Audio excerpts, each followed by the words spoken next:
Hi hello नमस्कार good morning शुभ सकाळ सर्वांना। मी प्राची स्वागत करते अगदी मनापासून तुमचं नवीन एका ब्लॉगमध्ये। नवीन दिवसाची नवीन सुरुवात छान अशी झालेली आहे आणि कशा आहात ताई तुम्ही सर्व। आय होप की तुम्ही मस्त आणि मजेत असाल। आणि आजच्या ब्लॉगमध्ये मी तुमच्यासोबत मॉर्निंग रुटीन शेअर करायला लागले। तर मी आता देवपूजा करून घेतलेली आहे। आता धूप दाखवते। धूप मी दाखवते ते मोगरा फ्लेवरमध्ये आहे, खूप भारी आहे। तर आमच्या बाजूच्या काकी आहेत ना त्या सेल करतात, तर धूप अगरबत्ती वगैरे असं सेल करतात, तर त्यांच्याकडून मी घेतलेलं आहे। खरंच एक नंबर आहे हे। तर चला आता देवपूजा वगैरे करून घेते आणि आजच्या ब्लॉगमध्ये मी तुमच्यासोबत मॉर्निंग रुटीन शेअर करणार आहे। आणि आज मी साऊथ इंडियन पदार्थ बनवणार आहे। तर इडली, डोसा, प्लेन डोसा, सांबर, चटणी वगैरे हे सगळे म्हणजे साऊथ इंडियन पदार्थ आहे ना ते बनवणार आहे। आणि एकाच पिठापासून मी इडली पण बनवणार आहे, प्लेन डोसा आणि मसाला डोसा पण बनवणार आहे। तर चला व्हिडिओ कंटिन्यू करा आणि जर आवडला तर व्हिडिओला लाईक, शेअर, कमेंट, सबस्क्राइब करायला अजिबात विसरू नका। तर इथं मी देवपूजा करून घेतलेली आहे। तर छोटीशी अशी माझी देवपूजा असते सकाळची, तर ती झालेली आहे आता। आणि प्रियांश पण उठलेला आहे। तर प्रियांशला सुट्टी आहे तर त्याचं आवरून घेतलं सगळं, आंघोळ वगैरे घातली। अजून काही त्याला एकट्यानं आंघोळ करायला एवढी जमत नाही, तर मीच त्याचं आवरते सगळं। आणि आजचा वार आहे तो शनिवार आहे आणि तारीख जी आहे ते 24 तारीख आहे। तर 24 तारखेचा हा ब्लॉग आहे। तर बऱ्याच ताई बोलतात की वार सांगत जावात आणि दिनांक पण सांगत जावा, म्हणजे समजेल की कुठल्या दिवशीचा हा ब्लॉग आहे तो। तर चला आता प्रियांचं सगळं आवरून घेतलंय, नाश्ता वगैरे आता आम्ही दोघं जण करून घेतो। आणि आज प्रियांशला सुट्टी आहे, आज सॅटर्डे आहे। तर सॅटर्डे संडे प्रियांशला असते सुट्टी। तर बघूया आज किती ब्लॉग होतोय। तर प्रियांश घरी असला की नाही माझा जास्त ब्लॉगच बनत नाहीये। तर व्हिडिओ कंटिन्यू करा, बघूया आपण किती ब्लॉग बनतोय ते।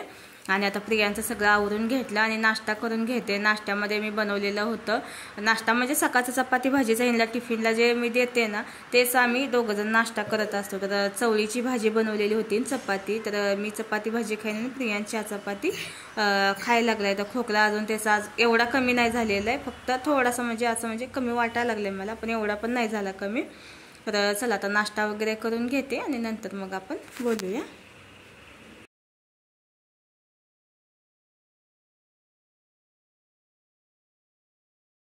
नाश्ता वगैरे झाल्यानंतर मग प्रियांशला औषध दिलं। तर त्याचे औषध आता म्हणजे संपत आले, कोर्स त्याचा संपत आलाय। आता ठीक आहे थोडी तब्येत त्याची, पण सर्दी खोकला आणि घशामध्ये इन्फेक्शन खूपच झालेलं त्याचं, तर आता कमी झालेलं आहे। तर आमचीच ताई विचारत होती काय झाले त्याला, बहुतेक तिनं की नाही पूर्ण म्हणजे ब्लॉग बघितला नसेल, मध्ये मध्ये तुम्ही कसं स्किप करून बघता ना, त्याच्यामुळे पूर्ण व्हिडिओमध्ये काय झालं ते समजत नाही स्किप केल्यामुळे। तर सर्दी खोकला आणि घशाला इन्फेक्शन झालेलं। आणि आमचं कसं पाण्याचा थोडा प्रॉब्लेम आहे ना, त्याच्यामुळे की नाही टँकरचं पाणी आलं 2 दिवस, त्याच्यामुळे बहुतेक झालं असावं ते।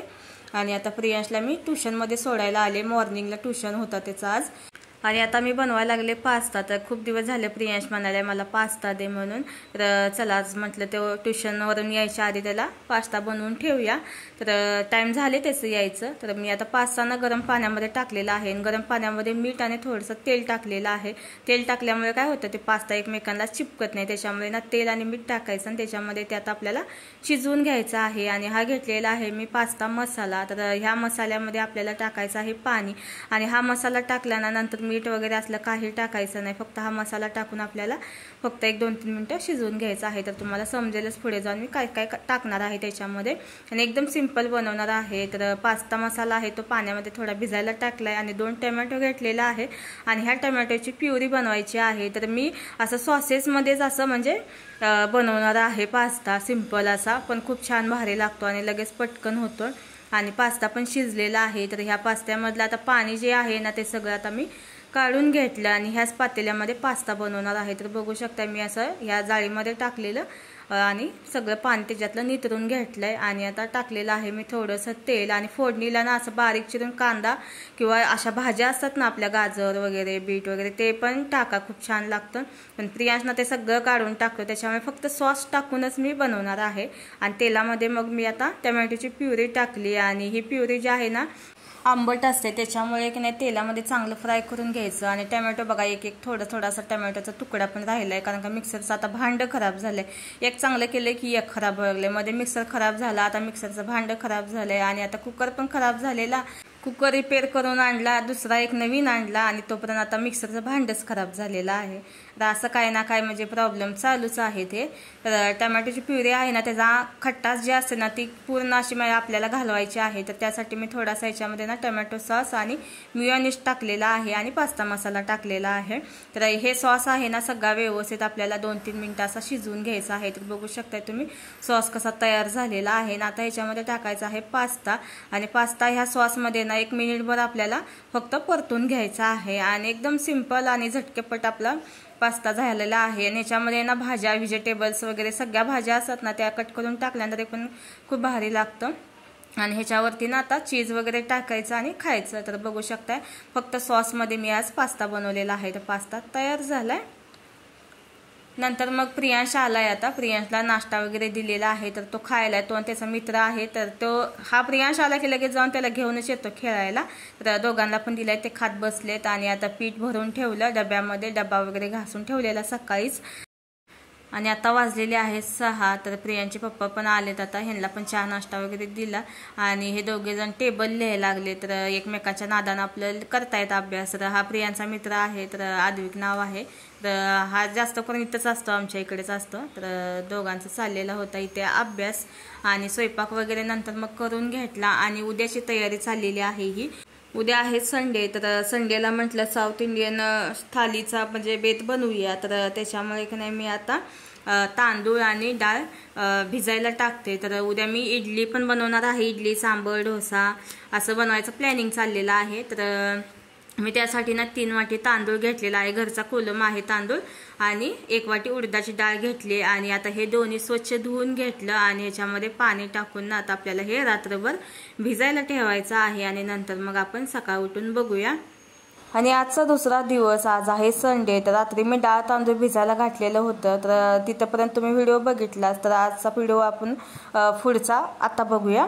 तर मी डाळ तांदूळ भिजायला घातलेलं होतं. तर ते आता मी वाटून घेणार आहे. पण वाटायच्या आधी मी पोहे भिजायला टाकलेले आहे. तर पोहे घेतलेला आहे ते मी अर्धा वाटी घेतलेला आहे. ज्या वाटीने डाळ तांदूळ घेतलं त्याच वाटीने अर्धा वाटी आपल्याला पोहे भिजायला टाकायचे आहे. जेव्हा आपण डाळ तांदूळ वाटणार ना तेव्हा आपल्याला हे भिजायला टाकायचं आहे. डाळ तांदूळ वाटूपर्यंत पोहे पण चांगले भिजतील. तर मी डाळ तांदूळ आणि पोहे तिन्ही पण मी आता वाटून घेतलेलं आहे. तांदूळ आहे ते रवाळ वाटलं आणि डाळ आणि पोहे आहेत ते बारीक वाटलेलं आहे. तर आता हे मिक्स करायचं आहे. आणि ज्या ठिकाणी गरमी असते ना, म्हणजे ऊब जास्त असते ना, म्हणजे किचनच्या खालच्या साईडला वगैरे असं नाही तर एखाद्या कोपऱ्यामध्ये फ्रीजच्या वगैरे, तर त्या साईडला ठेवायचं. म्हणजे जिथं म्हणजे गरमी जास्त असते ना तिथं म्हणजे चांगलं असं फॉर्मेट होतं, पीठ चांगलं असं फुलतं.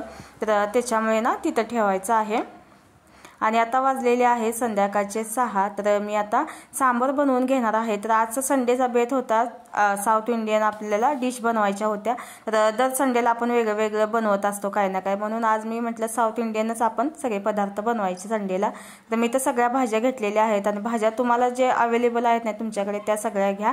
तर मी जेवढ्या माझ्याकडे अवेलेबल होत्या तेवढ्या मी भाज्या घेतल्या. त्याच्यामध्ये 4 मिरच्या पण ॲड केलेल्या आहेत. आणि हे सगळ्या भाज्या धुवून घेतल्या आणि आता कुकरमध्ये डायरेक्ट मी आता शिजून घेणार आहे. तुरीची डाळ घेतलेली आहे. जर तुरीच्या डाळीने तुम्हाला ॲसिडिटीचा वगैरे प्रॉब्लेम असेल तर ह्या ठिकाणी तुम्ही मुगाची पण डाळ घेऊ शकता. मुगाच्या डाळीने पण खूप छान असं सांबर होतं. ह्याच्यामध्ये आता मी टाकलेलं आहे पाणी आणि थोडीशी हळद टाकलेली आहे आणि मीठ टाकायचं आहे. आणि मीठ आपल्याला भाजीमध्ये पण टाकायचं आहे, म्हणजे शिजताना आणि नंतर पण टाकायचं आहे. तर भाजीला चांगली चव येण्यासाठी ह्याच्यामध्ये मी मीठ टाकलेलं आहे आणि हळद टाकलेली आहे. आणि तिकडे मी आता गॅसवरती मी लावलेला आहे सांबारची भाजी सगळी शिजण्यासाठी. आणि इकडे मी बटाटे पण शिजवून घेतलेले आहे. तर बटाटे असे कुस्करून घ्यायचे आहे. तर आपण मसाला डोसा बनवणार आहे, तर त्यासाठी बटाट्याची भाजी हवी आहे. तर बटाटे मी चांगले कुस्करून घेतले शिजवून. आणि आता लसूण, मिरची आणि अद्रक ह्याचं आपल्याला वाटण हवं आहे. तर हे आता मी वाटून घेते मिक्सरमध्ये. तर बघू शकता असं आलं, लसूण आणि मिरची मी वाटून घेतलेली आहे. आणि बटाट्याच्या भाजीला आता फोडणी द्यायची आहे. तर त्यासाठी मी आता सर्वात आधी मोहरी टाकली. मोहरी चांगली फुलू दिली. नंतर मग जिरे टाकले आणि आलं, लसूण, मिरचीचं पेस्ट टाकलेली आहे. ही चांगली आता आपल्याला कच्चा वास जाऊपर्यंत आपल्याला पेस्ट भाजून घ्यायची आहे. नंतर मग टाकलेलं आहे ह्याच्यामध्ये हिंग, हळद. आणि आता हे पण आपल्याला चांगलं मिक्स करून घ्यायचं आहे मसाल्यामध्ये. आणि बटाट्यावरती आता आपल्याला हा मसाला टाकायचा आहे. आणि पूर्ण बटाट्याला आता आपल्याला हे मसाला आहे तो लावून घ्यायचा आहे. तर ह्याच्यामध्ये मी आता टाकणार आहे मीठ. तर मीठ आहे ते चवीनुसार टाका. आणि आपल्याला डोश्याच्या पिठामध्ये पण मीठ असतं त्याच्यामुळे जपून टाका जरासं. आणि कोथिंबीर टाकायची आहे. आणि आता हे बटाट्याच्या भाजीमध्ये सगळा मसाला आहे तो मिक्स करून घ्यायचा आहे। तर अशा प्रकारे आपल्याला डोशासाठी म्हणजे लागणार आहे ना, मसाला डोशासाठी भाजी लागणार आहे बटाट्याची, तर ती तयार झालेली आहे। आणि इकडे डाळ आणि भाज्या पण चांगल्या शिजलेल्या आहेत। तर बघू शकता मस्त अशा शिजल्यात भाज्या। आणि आता आपण सांबर बनवून घेऊया। तर आज साऊथ इंडियन सगळ्या डिश आहेत म्हटल्यावर खूप सारे अशी म्हणजे मोठी प्रोसेस असते याची, सांबर चटणी वगैरे सगळं, पण चव एक नंबर असते साऊथ इंडियन पदार्थांची। तर चला आता सांबर बनवून घेते। आणि आता मी तेल घेतलेलं आहे, त्याच्यामध्ये मोहरी टाकली, जिरे टाकलेले आहेत, कढीपत्त्याची पानं टाकलेली आहेत आणि कांदा टाकलेला आहे। आणि कांदा आपल्याला जास्त भाजायचा नाहीये, फक्त गुलाबी रंग येऊपर्यंत आपल्याला कांदा भाजून घ्यायचा आहे। आणि ह्याच्यामध्ये टाकलेला आहे मी लाल मिरची पावडर 1 चमचा, कारण का आपण 4 मिरच्या पण ह्याच्यामध्ये भाजीमध्ये शिजवून घेतलेल्या होत्या, त्याच्यामुळे तिखट थोडंसं कमीच करायचं आहे, लाल तिखट पावडर कमी टाकायची। आणि सांबर मसाला 2 चमचे ह्याच्यामध्ये टाकला आणि शिजवून घेतलेली डाळ आणि भाज्या ह्याच्यामध्ये टाकायच्या आहेत आता। आणि डाळ वगैरे सगळं शिजलेलंच आहे, त्याच्यामुळे जास्त काही शिजवायची गरज नाही याला। जेवढं तुम्हाला सांबर घट्ट पातळ हवं आहे तेवढं तुम्ही पाणी टाका ह्याच्यामध्ये। आणि ह्याच्यामध्ये मी आता टाकलेला आहे गुळाचा थोडासा खडा टाकलेला आहे अर्धा, आणि चिंचेचं पाणी टाकलेलं आहे। तर सांबर पण आता आपलं तयार झालेला आहे। तर बघू शकताय मस्त असं सांबर पण पटकन आपण बनवून घेतलेला आहे। आणि तुम्हाला जसं घट्ट पातळ हवं आहे ना तसं तुम्ही याच्यामध्ये पाणी वाढवू शकता। सांबर म्हणजे जास्त घट्ट पण नसतं जास्त पातळही नसतं। आणि एक उकळ फक्त काढायचे चवीनुसार, परत आणि मी मीठ चेक केलं मग टाकलेलं आहे। आणि ह्याच्यामध्ये कोथिंबीर वगैरे टाकले, सांबर तयार झालेला आहे। आणि आता आपण बनवून घेऊया खोबऱ्याची चटणी। तर त्यासाठी आपल्याला खोबरं हवं आहे, तर ओलं खोबरं आपल्याला घ्यायचं आहे। तर मी नारळ फोडून घेतला आणि आता ओलं खोबऱ्याचे आपल्याला काप करून घ्यायचे आहेत। तर मी इथे बघू शकताय खोबरं असं जरासं मोठंच म्हणजे किसून घेतलेलं आहे, कारण का मिक्सर खराब झालेला आहे, म्हणजे मिक्सरचं भांडं। तर तुम्ही म्हणाल की सारखंच कसं ह्यांचं काय ना काही खराब होतं। तर खोबरं, मिरची आणि फुटाणा डाळ असेल ना, भाजलेली फुटाणा डाळ, त्याला डालिया पण म्हणतात, तर मी मिक्सरमध्ये ते वाटून घेतलं। आणि आता ह्याच्यामध्ये टाकलेलं आहे चवीनुसार मीठ आणि जिरं मोहरी कढीपत्त्याची फोडणी दिलेली आहे। तर खोबऱ्याची चटणी आहे ती पण तयार झालेली आहे। जे मेन असतं ते सांबर आणि चटणी बनवून झालेली आहे। आणि आता आपण पीठ बघूया कसं झालेलं आहे फॉर्मेट। तर जास्त वेळ फॉर्मेट होण्यासाठी म्हटलं पहिल्यांदा आपण सांबर चटणी वगैरे बनवून घेऊया, म्हणजे थोडासा वेळ जास्त भेटेल फॉर्मेट होण्यासाठी। तर बघू शकता मस्त असं पीठ आपलं आंबलेलं आहे। तर बघू शकता किती छान फुललंय। आणि आता तुम्ही म्हणाल की पीठ असं वरती वगैरे जास्त आलेलं नाहीये, त्याच्यामुळे नाही तुम्हाला असं वाटेल की म्हणजे फॉर्मेट झालंय की नाही, नाहीतर मग बऱ्याच व्हिडिओमध्ये बघता पूर्ण ताटाला टेकलेलं असतं पीठ, कारण का ते कसं पातेला छोटं घेतात आणि ते फुलून वरती येतं, म्हणून तुम्हाला तसं दिसतं ते ताटाला चिकटलंय म्हणजे किती फुललं असेल असं तुम्हाला ते वाटतं। तर चला पीठ मस्त असं फुललेलं आहे, हे पण पातेले मी मोठे घेतलेलं त्याच्यामुळे तुम्हाला तसं म्हणजे वाटू शकतं फुललंय की नाही पीठ। तर खूप छान असं आंबलेलं। तर ह्याच्यामध्ये मी आता ना थोडंसं मीठ आणि सोडा टाकून मी आता मिक्स करून घेतलं इडलीसाठी पीठ। आणि साच्याला ना थोडंसं तेल लावून घेतलेलं आहे, म्हणजे जेणेकरून इडल्या चिपकणार नाही। तर मी आता इडल्या मी स्टीम होण्यासाठी ठेवून दिलेल्या आहेत। एक 10 ते 15 मिनिटं आपण इडल्या स्टीम होऊ देणार आहे, आणि नंतर मग आपण बघूया की इडल्या कशा झालेल्या आहेत ते। तर 10 ते 15 मिनिटांनंतर बघतोय मस्त अशा इडल्या तयार झालेल्या आहेत आणि एकदम पांढऱ्या शुभ्र झालेल्या आहेत। आणि पोहे टाकल्यामुळे ना इडलीला खूप भारी अशी टेस्ट येते। तर नक्कीच एकदा ना पोहे टाकून इडली बनवून बघा। आणि अशा नुसत्याच कोरड्या तर खूप छान लागतात, प्रियांशला आमच्या खूप आवडतं तसं म्हणजे कोरड्या अशा इडल्या। आणि पोहे टाकलेल्या असतील ना इडल्या तर त्याला जास्त अशा नुसत्या खायला आवडतात। तर बघू शकता इडल्या मस्त अशा झालेल्या आहेत। आणि थंड झाल्यानंतर आपण काढतो ना, आणि बाजूचं जे साईडचे काट असतात ना, तर ते कसे म्हणजे थंड झाल्यानंतर असं म्हणजे हे होतं चिपकून राहतं त्या भांड्याला, त्याच्यामुळे ना असं कडा असतात ना त्या तुटतात। तर त्याला नाही पाणी लावून घ्यायचं साईडनं कडांना त्या, आणि नंतर मग इडली काढायची, त्याच्यामुळे छान अशा इडल्या व्यवस्थित गोल गोल अशा निघतात। आणि आता सगळ्या इडल्या मी पातेल्यामध्ये काढून घेते। इडल्या तर तयार झालेल्या आहेत। आणि आता आपण मसाला डोसा बनवून घेऊया। तर मी आता तवा चांगला गरम करून घेतला डोशाचा। मी डोशाच्या तव्यामध्येच डोसा पण बनवते आणि चपाती पण मी ह्याच तव्यात बनवते, म्हणजे डेली यूज होतो हा तवा। आणि आता डोशावरती मी बटाट्याची भाजी टाकलेली आहे आणि ती सर्व बाजूने आता आपल्याला लावून घ्यायची आहे। मी मध्येच फक्त लावणार आहे, तर सगळीकडल्या साईडला तुम्हाला लावायचं असेल तर ते पण तुम्ही सर्व बाजूने लावू शकता, फक्त मी मध्येच लावलेली आहे। तर असं फोल्ड करून घ्यायचं आहे। आता आपल्याला एका साईडनेच फक्त डोसा भाजून घ्यायचा आहे। तर बघू शकताय मस्त असा एक मसाला डोसा तयार झालेला आहे। तर अशाच प्रकारे मी आता सगळे डोसे बनवून घेते।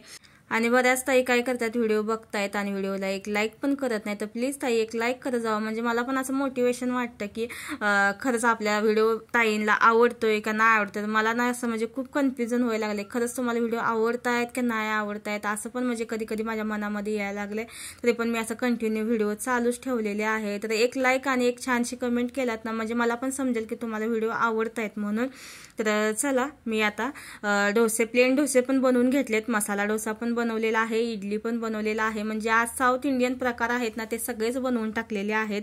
आणि मस्त पोट भरून आता जेवण करून घेतो. सांबर, चटणी, मसाला डोसा, प्लेन डोसा, इडली सगळंच म्हणजे इथं तयार झालेले आहेत. मेनूने एकाच पिठामध्ये सगळं आपण बनवलेलं आहे. तर चला आता जेवण करून घेते.